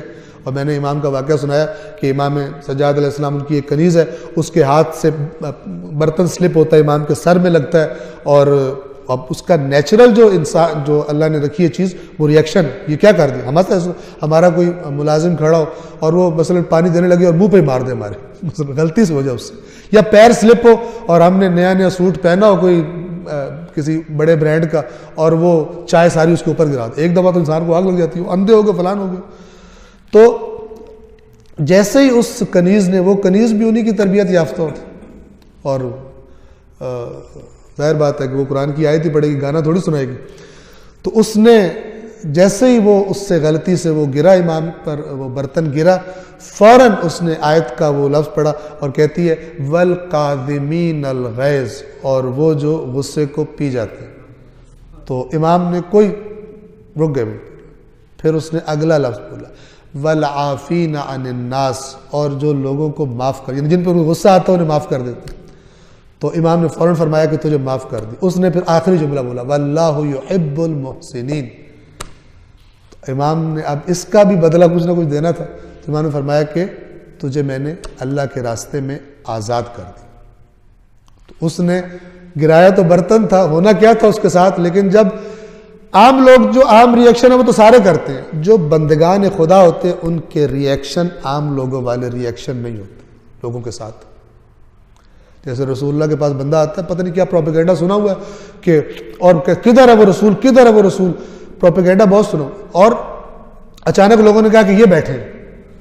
اب جو اس نے سنا تھا اتنا طاقتور ہے، اس کی فوج ہے، اس نے یوں شکستیں دے دی لوگوں کو، تو اس پر ہیبت طاری ہوگی۔ وہ جو پہلے کہہ رہا تھا کدھر ہے، سامنے دیکھ کر ان ایکسپیکٹڈلی اس کی زبان ہی بند ہوگی،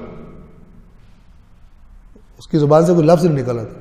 تو اللہ کے رسول اس کے پاس آئے۔ اب کوئی دنیا کا پاورفل فوج جس کے پاس ہے، یہاں تو جس کے 4 باڈی گارڈ ہوں اس کی گردن کا سریا ہی نہیں باہر آتا، ٹھیک ہے نا، وہی پتہ نہیں کتنی کر رہا ہوتا۔ وہ ایک بڑا دیکھا، شاید کراچی کا ہی واقعہ تھا، کہ جس میں وہ وہ اپنے ڈالے سے اس نے گارڈ اتارے اور وہ ٹرک گاڑیاں ادھر ادھر کرا رہے تھے، لیکن عوام جو ہے وہ اکٹھی ہوگی، انہوں نے پکڑ کے گارڈوں سے کہا تمہاری ہم طبیعت ٹھیک کریں گے، وہ پھر اس بیچارے کو سوری کر کے نکلنا پڑا وہاں سے۔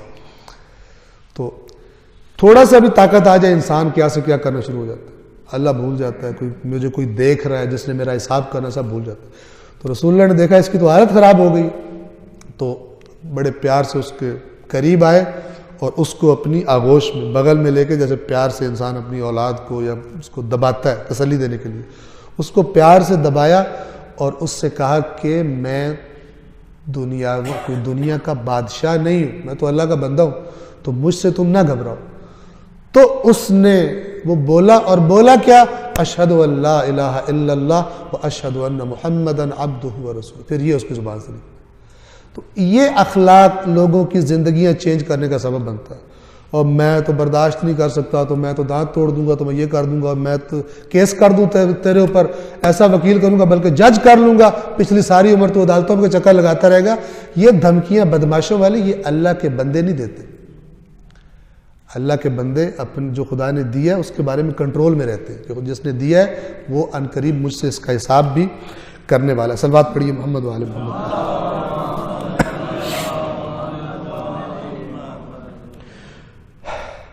اور جب انہیں غصہ آئے تو وہ معاف کر دیتے ہیں، اور وہ لوگ کہ جو اپنے پروردگار کو لبیک کہتے ہیں، یعنی جب پروردگار پکارے تو ایسا نہیں کہ کان دبا کے نکل جائیں، بلکہ لبیک کہتے ہیں، خدایا تیرا جو کام ہے ہم کریں گے، ہم لبیک کہتے ہیں، اور نماز قائم کرتے ہیں اور اپنے معاملات باہمی مشاورت سے انجام دے دیتے ہیں، اور ہم نے جو رزق انہیں دیا ہے اس میں سے خدا کے راستے میں خرچ کرتے ہیں، اور جب ان پر زیادتی اور ظلم کیا جائے تو وہ اس کا بدلہ لیتے ہیں۔ اب توجہ فرمائیں، اللہ یہ نہیں کہتا کہ ظالم کو چھٹی دے دو جو مرضی کرتا، پھر ظالم کے سامنے ڈٹ کے کھڑے ہونا ہے، ورنہ تو تم اس کو اور اس کی لگامیں ڈھیلی ہو جائیں گی۔ ایک کو مارے گا کچھ نہیں ہوا، دو کو مارے کچھ نہیں ہوا، اور شیر ہوتا جائے گا، جتنا مرضی مار لو، اور اکثر بدماش ایسے ہی بنتے ہیں۔ لیکن اگر پہلے کو مارے وہ آگے سے کہے کہ اسی طرح کرے۔ یہاں پہ اللہ فرماتا ہے، دو راستے بتاتا ہے، ایک کہ جیسے اگلی آیت میں آ جائے گا وہی، بلکہ میں بیان کر دوں اس کو کہ اور جب ان پر زیادتی اور ظلم کیا جاتا ہے تو وہ اس کا بدلہ لیتے ہیں، اور پھر فوراً فرمایا کہ بدلے میں ہاتھ سے نہیں نکلنا، کہ میں اینٹ کا جواب پتھر دوں گا، میں تیری ساری نسلوں سے بدلے لوں گا، فلمی ڈائلاگ بولتے ہیں، اور برائی کا بدلہ اسی طرح کی برائی سے لینا ہے، زیادہ نہیں۔ اور یہ اس سے پہلے سورہ بقرہ میں گزر چکا، فَمَنِ اعْتَدَىٰ عَلَيْكُمْ فَاعْتَدُوا عَلَيْهِ بِمِثْلِ مَا اعْتَدَىٰ عَلَيْكُمْ وَاتَّقُوا اللَّهَ وَاعْلَمُوا أَنَّ اللَّهَ مَعَ الْمُتَّقِينَ، کہ اگر کوئی تم پر تجاوز کرے تو تم بھی اتنا اسی طرح کرو جس طرح اس نے کیا ہے، لیکن ساتھ ہی فوراً کہا وَاتَّقُوا اللَّهَ، اور اللہ سے ڈرتے رہو۔ کیوں؟ اللہ تقوی والوں کے ساتھ، یہ نہیں کہ تم پھر حد سے زیادہ تجاوز کر جاؤ۔ اب قرآن دیکھیے یہ بھی بتاتا ہے، لیکن اس سے جو زیادہ پسند ہے اللہ کو راستہ وہ بھی بتاتا ہے، لیکن وہ کب؟ کہ جب وہ ظالم کے ظلم کے بڑھنے کا سبب نہ بن رہا، اور برائی کا بدلہ اسی طرح کی برائی ہے۔ پھر اگر کوئی درگزر کر دے اور اصلاح کرے تو اس کا اجر اللہ کے پاس ہے، یعنی گرفت میں لے بدلہ لے سکتا ہے، لیکن پھر کہے کہ میں تجھے خدا کی خاطر چھوڑ رہا ہوں، آئندہ یہ غلط حرکت نہیں کرنی۔ تو یہ کس نے کروایا؟ اللہ نے کروایا، تو کہا اس کا اجر اللہ کے پاس ہے، اور اللہ یقیناً ظالموں کو پسند نہیں کرتا، یعنی اس میں بھی جو حد سے تجاوز کر جائیں بدلہ لینے میں بھی وہ بھی ظالم اللہ ان کو پسند نہیں کرتا۔ اور جو شخص ظلم کیے جانے کے مظلوم واقع ہونے کے بعد بدلہ لے، ایسے لوگوں پر کوئی سبیل نہیں ہے، یعنی ان پر کوئی ملامت نہیں ہے، یہ کر سکتے۔ اب یہ میں ایک بات کر دوں مثال کے طور پہ، ایک مظلوم ہے، ایک کمزور ہے، ایک غریب ہے، اور وہ غریب ایک ایسے معاشرے میں رہ رہا ہے جہاں پہ ایک ظالم ظلم کرتا ہے، مثلا اس کے بیٹے کو مار دیتا ہے۔ اب وہ جاتا ہے عدالتوں کا، کیوں کرپشن اور کیوں بے ایمانی پھیلتی ہے معاشرے میں جب امیر اور غریب جو ہے ان کو برابری کا انصاف نہیں ملتا؟ جیسے آپ پاکستان میں بعض اوقات دیکھتے ہیں کہ خدا اس سے نجات دے پاکستان کو اور اس قوم کو، تو اگر وہ دروازے کھٹکھٹاتا ہے بھاگتا ہے اور کوئی اس کی نہیں سنتا، اور وہ مایوس ہو کر سارے راستے بند ہیں، وہ خود جا کے مار دیتا ہے، اس کا ولی شرعی ہے، اللہ کے ہاں اس کی کوئی پکڑ نہیں، چونکہ قصاص وہ کر سکتا ہے جس نے جان بوجھ کے اس کے کسی کو مارا، جان بوجھ کے، ٹھیک ہے، لیکن یہ کب کہ جب وہ پورا سسٹم اس کو مثلا وہ نہ کر رہا، ورنہ اپنے ہاتھ میں قانون لینا بیسیکلی یہ ٹھیک بات نہیں ہے۔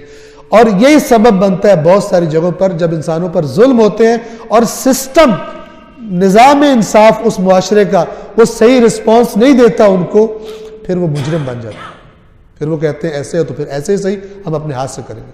اور بہت سارے جرائم اس وجہ سے ہوتے ہیں چونکہ لوگ ناانصافی کا شکار، ایک طرف ڈیر لگے ہوئے ہیں، دوسری طرف بنیادی سہولتیں بھی زندگی کی میسر نہیں ہوتی۔ جو شخص مظلوم واقع ہونے کے بعد بدلہ لے، ایسے لوگوں پر ملامت کا کوئی راستہ نہیں ہے، ملامت تو ان پر ہے جو لوگوں پر ظلم کرتے ہیں اور زمین میں ناحق تجاوز کرتے ہیں، زیادتی کرتے ہیں، ایسے لوگوں کے لیے دردناک عذاب ہے۔ البتہ جو صبر کرے اور درگزر کرے تو یہ تو بڑے عزم کی بات ہے، ایسا کرنے کے لیے بڑا عزم چاہیے ہوتا ہے، بڑا حوصلہ چاہیے ہوتا ہے۔ عام انسان یہ کام نہیں کرتا کہ قدرت ہونے کے بعد کسی کو معاف کر دے، اور جسے اللہ گمراہ کر دے تو اس کے بعد اس کا کوئی کارساز نہیں ہے۔ یہ آیات کیا کہنا چاہتی ہیں کہ یہ مت سمجھو کہ خدا ناراض بھی ہو جائے اور کوئی اور مجھے چھڑوا لے گا۔ جو یہ سمجھتا ہے وہ توحید کا قائل نہیں ہے، اگرچہ یہ عقیدہ اس کا اہل بیت اطہار کے بارے میں کیوں نہ ہو۔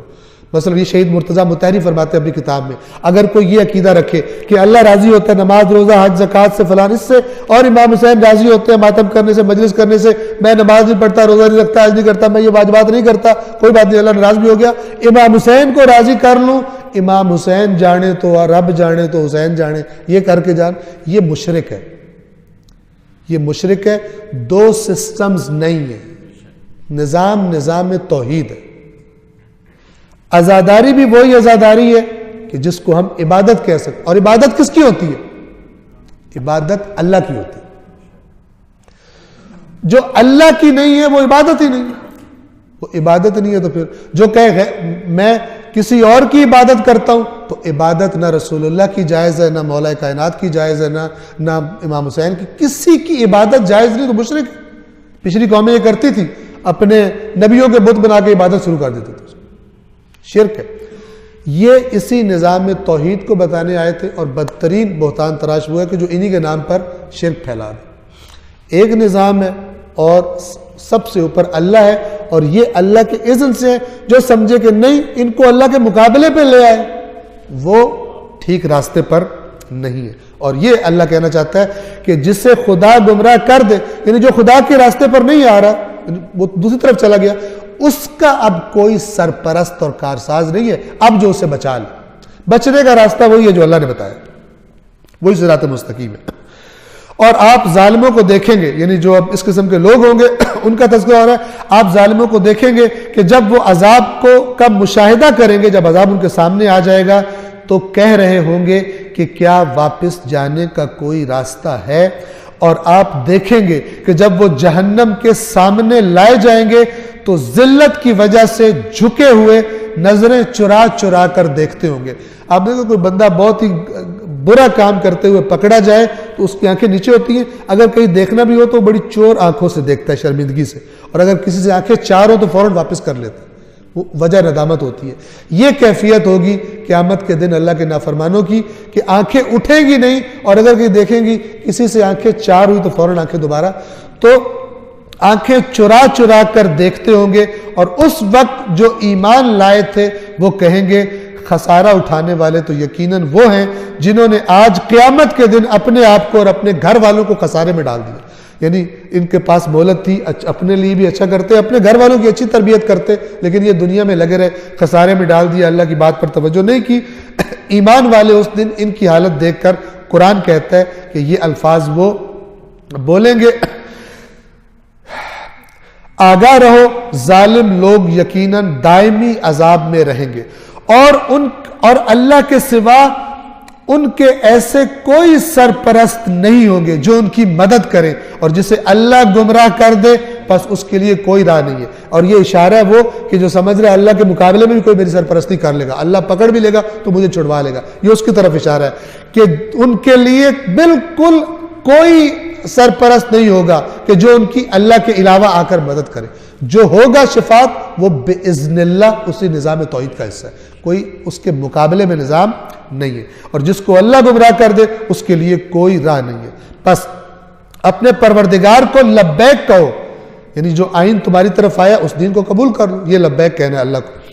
اپنے پروردگار کو لبیک کہو قبل اس کے کہ اللہ کی جانب سے وہ دن آ جائے جس کے ٹلنے کا کوئی امکان نہیں ہے. اس دن تمہارے لیے نہ کوئی پناہ گاہ ہوگی اور نہ ہی انکار کی کوئی گنجائش ہوگی کہ میں نے تو کیا ہی نہیں ہے, تو مجھ سے قسم اٹھوا لیں, مجھ سے قرآن اٹھوا لیں, میں وکیل لے آتا ہوں, میں تو فیک ڈاکومنٹس بنا کے لے آتا ہوں.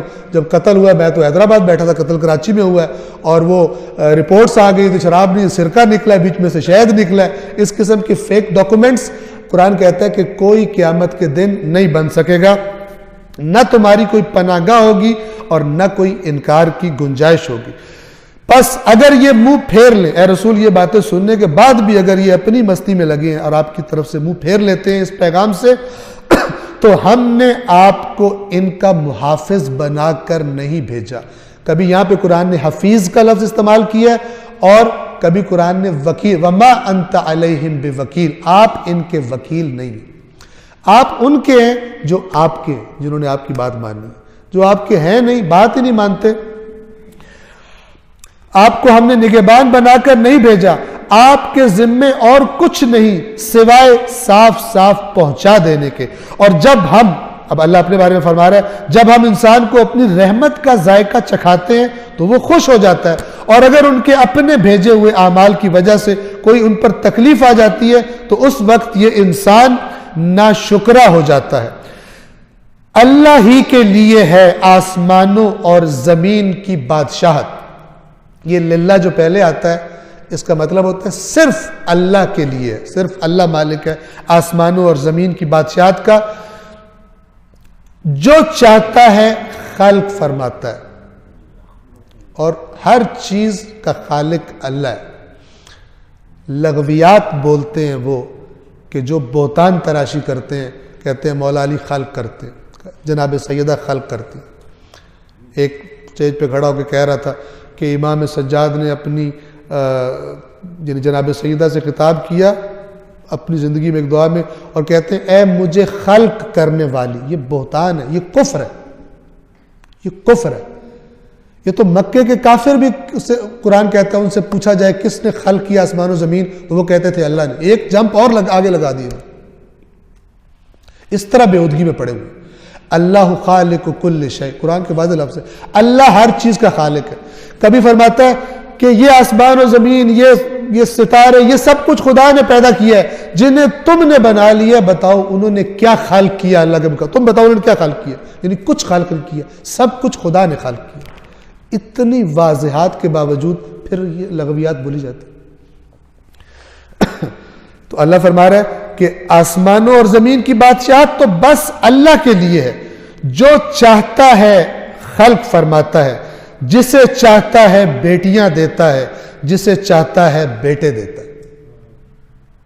اور میں پھر کہوں گا, مجبور ہوں کہنے پر تاکہ آپ کے ذہنوں میں نقش ہو جائے, اور میں ذمہ داری سے کہہ رہا ہوں کہ جب یہ قرآن میں آیت اللہ اپنے بارے میں کہہ رہا ہے, میں ہوں جو آسمان و زمین کا بادشاہ ہوں, میں مالک ہوں, میں جو چاہتا ہوں خلق کرتا ہوں, میں جسے چاہتا ہوں بیٹے دیتا ہوں. ایک بندہ سٹیج پہ آتا ہے, وہ مشہور ہے پاکستان میں, اس کا کلپ موجود ہے, آپ دیکھیں, کہتا ہے میرا مولا علی مجھے بیٹے دینے والا, مجھے بیٹیاں دینے والا. وہ آیات کیا مرض ہے؟ مریض ہو کہ ایسی باتیں کرتے ہو, گمراہ کرتے ہو, خود بھی گمراہ ہو, لوگوں کو گمراہ کرتے ہو. اور پھر جب وہ دیکھتا ہے کہ کچھ لوگ دیکھ رہے ہیں کہ یہ کیا بات کر رہا ہے, کہتا ہے بڑے بڑوں کے چہرے بن جائیں گے علی کا فضائل سن کے. وہ بیچارہ ایموشنل بلیک میل ہو جاتا ہے. اس طرح یہ لوگوں کے جذبات سے کھیلتے ہیں اور اللہ کے ان نیک بندوں پر بہتان باندھتے ہیں اور لوگوں کو گمراہ کرتے ہیں جن کو علم نہیں ہے, قرآن مجید سے دور ہیں. کیا مرض ہے؟ جب قرآن نے اتنی واضح طور پر ارشاد فرمایا تو پھر ایسی باتیں کیوں کی جاتی ہیں؟ جسے چاہتا ہے بیٹیاں دیتا ہے، جسے چاہتا ہے بیٹے عطا کرتا ہے، جسے چاہتا ہے بیٹے بیٹیاں دونوں دے دیتا ہے، اور جسے چاہتا ہے کچھ بھی نہیں دیتا، بانجھ کر دیتا ہے۔ سب اللہ کی مرضی ہے۔ اور جو پکا مومن ہوتا ہے اسے بیٹا ملے تو بھی راضی، بیٹی ملے تو بھی راضی، دونوں ملے تو بھی راضی، کچھ نہ ملے تب بھی خدا سے دعا مانگتا ہے، شکوہ نہیں کرتا، خدا تو نے میرے ساتھ زیادتی کر دی۔ حقیقی مومن کیوں؟ اس کی رضا اللہ کی رضا کے ساتھ پھر کنیکٹ ہو جاتی ہے۔ جسے چاہتا ہے بانجھ بنا دیتا ہے، بے شک وہ بڑا جاننے والا قدرت والا ہے۔ اور کسی بشر میں یہ صلاحیت نہیں کہ اللہ اس سے بات کرے۔ یہاں 3 طریقے قرآن بتا رہا ہے جو اللہ نے بشر سے بات کی ہے، یعنی انبیاء سے۔ اور کسی بشر میں یہ صلاحیت نہیں ہے کہ اللہ اس سے بات کرے سوائے وحی کے۔ وحی کیا ہے؟ ڈائریکٹلی دل میں اللہ تعالیٰ اتار دے، یعنی کوئی چیز بیچ میں نہ کوئی آواز ہو نہ کوئی فرشتہ ہو، کچھ بھی نہیں۔ دوسرا، یا پردے کے پیچھے سے، من وراء حجاب۔ یہ پردے کے پیچھے سے کیا ہے؟ جیسے درخت کے اندر اللہ تعالیٰ نے آواز پیدا کر دی اور وہ آواز حضرت موسیٰ کے ان ظاہری کانوں تک پہنچی، جسے کلام کرنا کہا جاتا ہے عام طور پر۔ اور تیسرا، یا کوئی پیغام رساں بھیجے اور جو چاہے وہ وحی کر دے اپنے اذن سے۔ یہ 3 طریقے ہیں، یا بغیر کسی واسطے کے، یا یہ کہ آواز کسی چیز میں پیدا کر دے، اسے اللہ نے فرمایا حجاب کے پیچھے سے، اور یا یہ کر دے کہ کوئی فرشتہ بھیجے اور فرشتہ آ کر پیغام دے۔ اور سب سے زیادہ جو وحی کا سلسلہ ہے وہ فرشتوں کے ذریعے ہی ہوا کرتا تھا۔ یقیناً وہ بہت بلند مرتبہ اور حکمت والا ہے۔ آیت نمبر 52، ایک صلوات پڑھیے محمد علیہ۔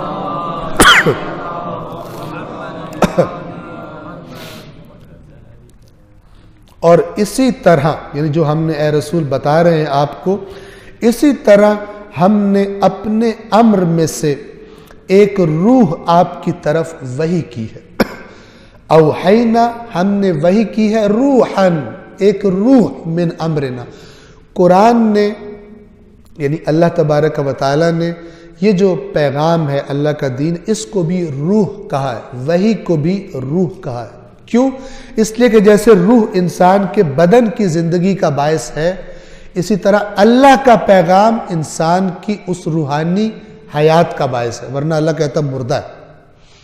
اس لیے وحی کو بھی روح کہا گیا۔ تو یہاں کیا فرما رہا ہے؟ ہم نے اپنے امر سے ایک روح آپ کی طرف وحی کی ہے۔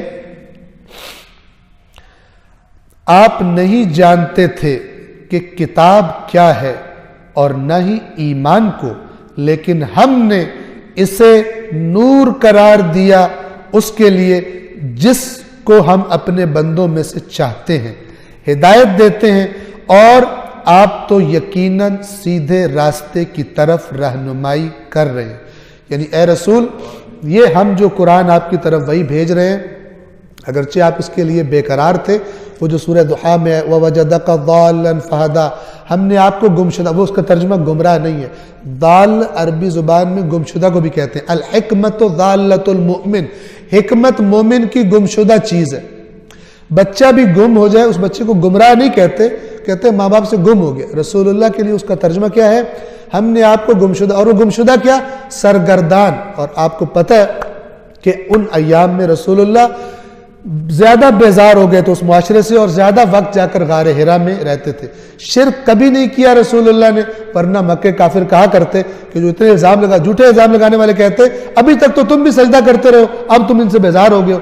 کسی ایک نے ایک دفعہ بھی یہ نہیں کہا تم نے بھی اس بتوں کو سجدہ کیا، اب کیوں ان سے بیزار ہو گئے؟ رسول اللہ نے نہ کبھی شرک کیا، خدا کی حفاظت میں تھے، لیکن اس شکل میں جو تفصیلی قرآن مجید نازل ہوا اور دین اسلام کی وہ وہی فائنلی آنا شروع ہوئی، اس کے اعتبار سے کہا جا رہا ہے کہ آپ کو یہ علم نہیں تھا، یہ ہم نے آپ کی طرف اب وحی کیا، اس سے پہلے آپ کو یہ علم نہیں تھا۔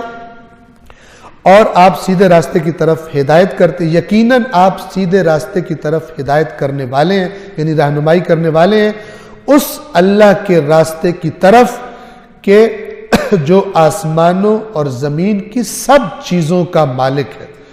آگاہ ہو جاؤ، تمام امور اللہ ہی کی طرف پلٹائے جائیں گے، یعنی وہی ان کا آخر میں فیصلہ کرے گا۔ پروردگار عالم سے دعا ہے، پروردگار بحق محمد و آل محمد قرآن مجید کو پڑھنے کی، سمجھنے کی، اس پر عمل کرنے کی توفیق عطا فرما۔ پروردگار ہمارے قلوب کو قرآن کے اور اہل بیت اطہار کی تعلیمات کے نور سے روشن فرما۔ دنیا و آخرت میں ہمارے رشتے کو قرآن و اہل بیت سے منقطع نہ فرما۔ پروردگار ہم سب کے مرحومین کے درجات کو بلند فرما۔ آپ سب سے التماس ہے کہ بالخصوص التماس ہے ہمارے عابد بھائی جو ہیں، ان کی والدہ مرحومہ کے لیے سورۃ الفاتحہ، اور ان کے ساتھ ساتھ اپنے اپنے مرحومین کے لیے اور شہدائے ملت جعفریہ کے لیے، رحم اللہ من قرأ الفاتحہ۔